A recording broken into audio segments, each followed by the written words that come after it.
स्वागत है आप सबका। सेंट्रल बैंक ऑफ इंडिया ने क्वार्टर 1 के रिजल्ट डिक्लेयर किए हैं जो सरप्राइजिंगली काफी अच्छे आए हैं। जी हाँ, 137 करोड़ का मुनाफा उन्होंने कंसोलिडेटेड रिजल्ट में पोस्ट किया है। तो चलिए मिलकर देखते हैं डिटेल में।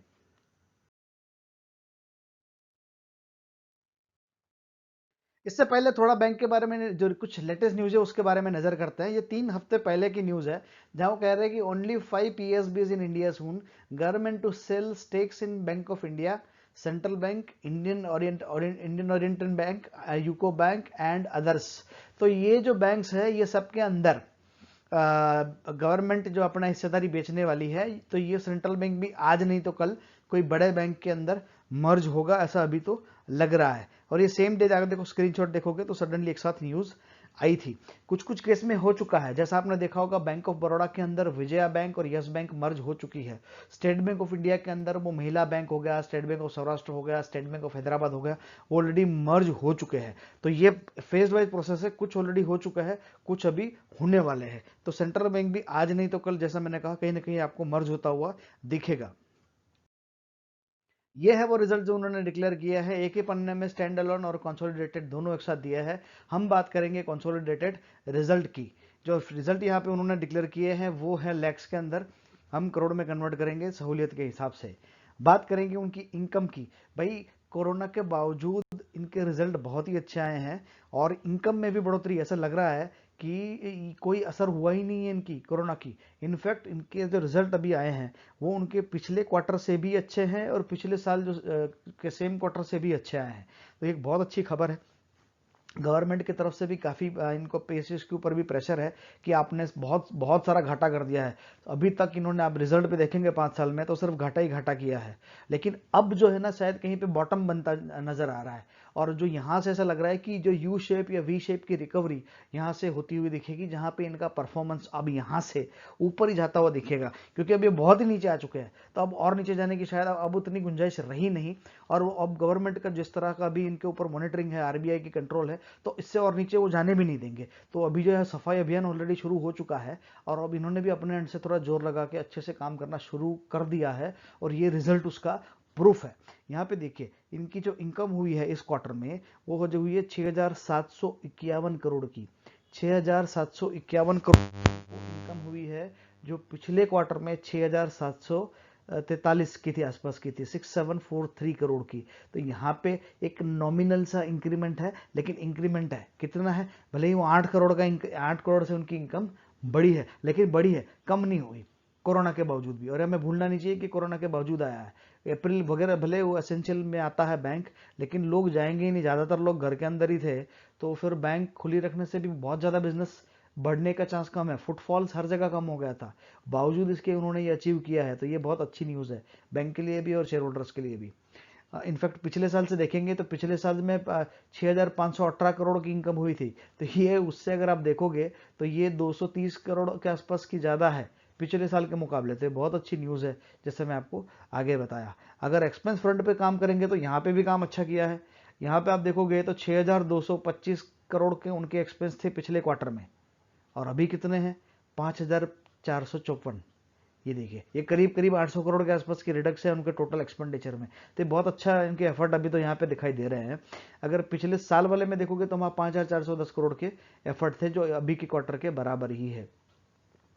अगर बात करें उनके ऑपरेटिंग प्रॉफिट की, जो कि डिफरेंस है उनके इनकम और उनकी टोटल इनकम और टोटल एक्सपेंडिचर के बीच की, तो वो रहा है उनका ऑपरेटिंग प्रॉफिट 1,297 करोड़ का, 97 करोड़ का। तो ये आपका 1,297 करोड़, ये बहुत ही अच्छा प्रॉफिट है। मुझे नहीं लगता कि उन्होंने पिछली बार कब कौन से क्वार्टर में इतना अच्छा प्रॉफिट किया होगा, लेकिन ये अच्छी खबर है कि वे अच्छा, कोरोना के बावजूद भी उन्होंने अच्छा मोटा मोटा 1,300 करोड़ तक उनके ऑपरेटिंग प्रॉफिट आए हैं। पिछले क्वार्टर में ये सिर्फ 517 करोड़ थे, तो पिछले क्वार्टर के मुकाबले अगर देखोगे तो डबल से भी ज़्यादा है। पिछले साल वाले सेम क्वार्टर में देखोगे तो वहाँ पे 1,107 करोड़ था, तो उससे भी करीब करीब 200 करोड़ के आसपास ज़्यादा है उनका ऑपरेटिंग प्रॉफिट।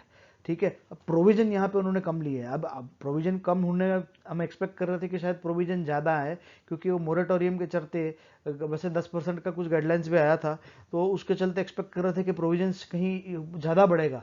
लेकिन यहाँ पे तो प्रोविजन उन्होंने कम लिए हैं, जो सरप्राइजिंगली लो है। पिछले क्वार्टर में जहां उन्होंने 2181 करोड़ के प्रोविजन लिए थे, पिछले साल सेम क्वार्टर में 1038 करोड़ के प्रोविजन लिए थे। पिछले साल भर की बात करो तो 5264 करोड़ के उन्होंने प्रोविजन लिए थे, लेकिन इस क्वार्टर में उन्होंने ये कोरोना और मोरेटोरियम के बावजूद भी 977 करोड़ के प्रोविजन ही लिए हैं।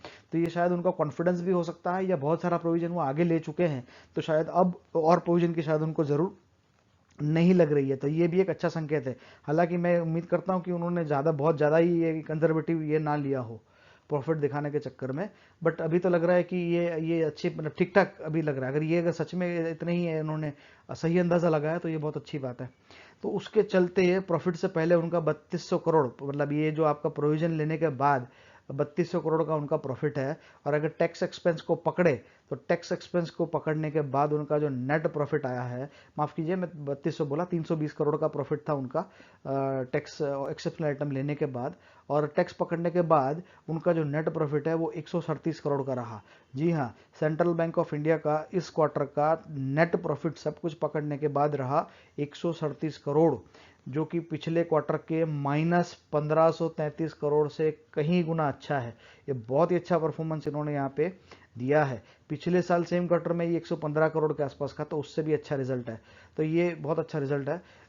अभी के हिसाब से लग रहा है कि बहुत अच्छा रिजल्ट है ये वो स्लाइड है जो दिखा रही है उनका अर्निंग पर शेयर।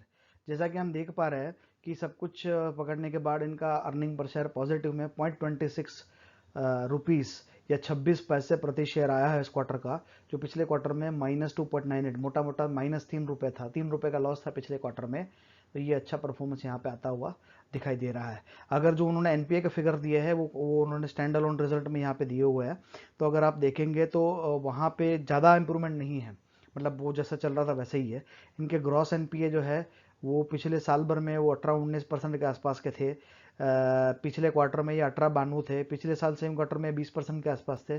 अभी ये घट के कुछ 18% हुआ है, 18.10%। तो इसमें कोई ज़्यादा बहुत ज़्यादा कटौती नहीं है, लेकिन पहले से कम है, इतना बोल सकता है। जो नेट एन की एसेट है ये अभी भी बहुत ही ज़्यादा है। ये एक्चुअली वरिंग है कि इतना करने के बाद भी इनके जो नेट परफॉर्मिंग एसेट है वो इस क्वार्टर के लिए 6.76 रहे। पिछले क्वार्टर में ये 7.63 थे, तो उसके मुकाबले ये अच्छा है। यहाँ पे अगर आप देखोगे तो ऑलमोस्ट ये 0.9% घटा है, लेकिन अभी भी कम होने की बहुत गुंजाइश है। यहाँ पे मुझे ये थोड़ा सरप्राइजिंग लगा जो हम यहाँ पे देख पा रहे हैं। ये उन्होंने स्प्लिट दिया है जो उनको प्रॉफिट मिला है। अभी जो प्रॉफिट मुनाफा उन्होंने कमाया ना, वो मेनली उन्होंने कमाया है ट्रेजरी ऑपरेशन से। ये फिगर लैक्स के अंदर है, तो 896, मोटा मोटा 900 करोड़ रुपए उन्होंने ना ट्रेजरी ऑपरेशन से ही कमाया है। लेकिन रिटेल बैंकिंग ऑपरेशन में जो है वो उन्होंने 107 करोड़ का घाटा किया है। तो रिटेल बैंकिंग ऑपरेशंस जो होते हैं वो उनके मेन ऑपरेशंस होते हैं, जो छोटे छोटे कस्टमर को जो लोन वगैरह देते हैं। तो ये कभी भी घाटे में नहीं होना चाहिए। अभी आप यहाँ पे देखोगे तो होलसेल बैंकिंग इनका घाटे में 423 करोड़ का घाटा है, लेकिन ये सिर्फ इनका नहीं है, ये सबका ही है। अभी आईडीबीआई हमने रिव्यू किया, हमने इवन प्राइवेट बैंक्स में भी बहुत में देखा है, पीएसयू में तो सब में घाटे में है। होलसेल बैंकिंग ऑपरेशन में कोई भी प्रॉफिट में नहीं है, ऐसा कहे तो गलत नहीं होगा। तो ये समझ में आता है। लेकिन रिटेल बैंकिंग ऑपरेशन ये नेगेटिव नहीं होना चाहिए जो इनके केस में है। तो ऐसा लग रहा है कि इनकी जो प्रॉब्लम्स है वो कुछ और गहरी है। और पिछले क्वार्टर में भी देखेंगे तो 652 करोड़ के भी थे। दैट मीन्स जो एसेट क्वालिटी है या उनके जो, मतलब यहाँ पे भी जो रिटेल बैंकिंग में घाटा होना कोई अच्छे संकेत नहीं है। बात करें इनके टोटल इनकम की, तो टोटल इनकम ये देखिए, इनकम उनकी 27,000 करोड़ के आसपास फिक्स है, ना बढ़ रही है ना घट रही है, वो ऑलमोस्ट वही लेवल पे है। 27,900, 27,600, 26,700, 25,100, 27,300। तो ये उनकी टोटल इनकम ये रेंज में घूमती है, 26-27 हज़ार करोड़ के आसपास। लेकिन नेट प्रॉफिट कहाँ है? नेट प्रॉफिट उन्होंने देखे वो जमाना हो गया। ये देखिए यहाँ पे 1100 करोड़, ये साल भर के फिगर है। हमने अभी जो देखे थे वो क्वार्टर के फिगर है। अब देखना इंटरेस्टिंग होगा कि इन्होंने इस क्वार्टर तो किया है अच्छा, लेकिन आने वाले क्वार्टर में अगर वो अच्छा करेंगे तो हो सकता है कि इस साल जो है वो प्रॉफिट में आ जाए। लेकिन पिछले 5 साल में तो ये देखिए, 2016 में 1100 करोड़ का घाटा, 17 में 2400 करोड़ का, 18 में 5,000 करोड़ का, 19 में 5,600 करोड़ का, और 20 में 1100 करोड़ का। तो यहाँ पे 19 से 20 में थोड़ा इनफैक्ट बहुत अच्छा इंप्रूवमेंट है, घाटे में काफ़ी हद तक इंप्रूवमेंट ऐसा हम देख सकते हैं। तो इस बैंक की रिकवरी यहाँ से एटलीस्ट तो दिखाई दे रही है कि ये इनकी रिकवरी जो है वो काफ़ी ज़्यादा है। और अगर प्रॉफिट घाटा भी देखेंगे, घाटा आने का अगर मेन कारण है ना इनके प्रोविजंस है।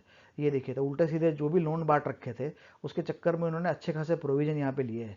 अब प्रोविजन ज़्यादा लिए तो सीधी बात है वो आपका प्रॉफिट, इसीलिए वो घाटे में चल रहे थे। या 3,700 का प्रोविजन, यहाँ 6600 का प्रोविजन, यहाँ पे 10,000 का प्रोविजन, यहाँ पे 11,000 का प्रोविजन। तो ये इतने सारे प्रोविजन उन्होंने ले लिए। तो अभी ऐसा लग रहा है कि बहुत सारी गंदगी अब ये साफ कर चुके हैं, एटलीस्ट अभी लग रहा है। और यही कारण है कि पिछले साल में इनके प्रोविजन जो है वो आधे से भी कम हो गए थे, 5269। और क्योंकि ये आगे बड़े बड़े प्रोविजन ले चुके हैं, इस साल कोरोना के बावजूद भी, मोरेटोरियम के बावजूद भी इन्होंने प्रोविजंस कम लिए हैं। तो ये एक अच्छे संकेत हो सकते हैं कि पुराना बहुत सारी गंदगी उन्होंने अभी साफ कर दी है और शायद इसीलिए अभी उन्होंने कम प्रोविजन लिए हैं। बात करें इनकी जो एनपीए की या जो एसेट क्वालिटी की, तो वो अभी भी थोड़ा बुरा पिक्चर अभी यहाँ तो लग रहा है। ये 12% का ग्रॉस एनपीए, 18% है, 21% है, 19% है, 18% है। अभी यहाँ पे ग्रॉस एनपीए ज़्यादा लग रहा है क्योंकि शायद अभी इन्होंने अभी और प्रोविजन लिया नहीं है। प्रोविजन लेते तो शायद ये नेट प्रोविजन और कम हो जाता। यहाँ पे प्रोविजन उन्होंने कम लिया है। ग्रॉस एनपीए इनके अभी भी ज़्यादा ही है, 19% बहुत ज़्यादा होता है, 7% का नॉट एनपीए बहुत ज़्यादा होता है। तो अभी ये इनके लिए समस्या बना हुआ है और पता नहीं अभी कब इससे कभी इनको मुक्ति मिलेगी। और यही कारण है कि ये अभी भले प्रॉफिट में आया है, लेकिन यहाँ तक जो इम्प्रूवमेंट इनका होगा नहीं।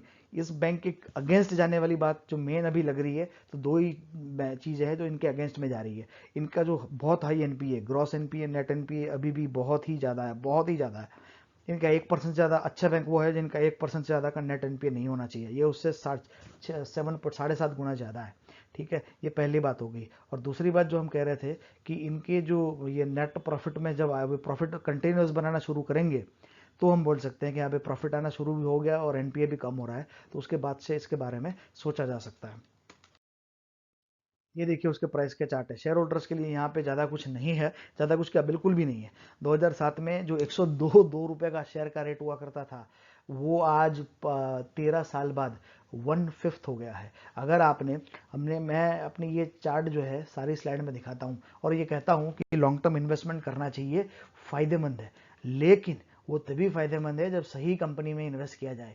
कोई भी उल्टी सीधी कंपनी में हमने डाल दिया जिसकी डायरेक्शन सही नहीं है या ट्रैक सही नहीं है। अभी इसी को ले लो, अगर यहाँ पे हमने पैसा डाले होते, भले सरकारी बैंक का सेफ है, लेकिन सरकारी बैंक ना इन्वेस्टर के लिए सेफ होती है। अगर मैं कस्टमर होता ना तो मैं सेंट्रल बैंक में बिल्कुल अपना पैसा डालता, मैं एफडी कर देता, मेरे को कोई टेंशन नहीं है, अकाउंट खुलवा लेता, कोई टेंशन नहीं है। लेकिन इन्वेस्टर्स के लिए ये अच्छे नहीं है, क्योंकि आप ये देखिए ना, ये देख ले यहाँ पे, अगर मैंने 2007 में अगर मैंने 1 लाख रुपए डाला होता, तो आज 13 साल बाद वो 1 लाख जो है ना वो 20,000 हो गया होता। तो इतना मेरे को घाटा मिला है। तो ये बिल्कुल इन्वेस्टर्स के लिए फ्रेंडली नहीं रही है अब तक। अभी ये ग्रोथ ट्रैक पे आ गई है, जैसा मैंने कहा ये बॉटम बन चुका है। अब यहाँ से इम्प्रूवमेंट ही होगा ऐसा लग रहा है मोदी जी के डायरेक्शन में, और इनका जो सबको बैंक को भी काफ़ी टाइट कर रखा है। तो अभी ये आने वाले टाइम में अच्छा परफॉर्म करेंगे। और जैसा मैंने कहा, हो सकता है कि किसी बड़ी बैंक में मर्ज भी हो जाएगी, लेकिन शेयर होल्डर्स को टेंशन नहीं है। उसको उसके सामने अगर मान लो एसबीआई में मर्ज होती है तो उनको उनके एसबीआई के शेयर्स प्रोपोर्शनेटली मिल जाएंगे। तो उसको शेयर होल्डर्स को कोई ज़्यादा चिंता का कारण नहीं है। लेकिन अभी जो ग्रो एनपीए और ये जो प्रॉफिटेबिलिटी, ये दो सबसे बड़े इशू है। और जब तक इसमें कुछ इंप्रूवमेंट नहीं होता, तब तक इन्वेस्ट करना ज़्यादा सही नहीं हो सकता है। मित्रों, यही वीडियो समाप्त करेंगे। ये वीडियो आपको कैसा लगा हमें ज़रूर बताएं। अगर अच्छा लगा हो तो लाइक करें, कमेंट करें, शेयर करें, सब्सक्राइब करें। वीडियो देखने के लिए आपका बहुत बहुत धन्यवाद।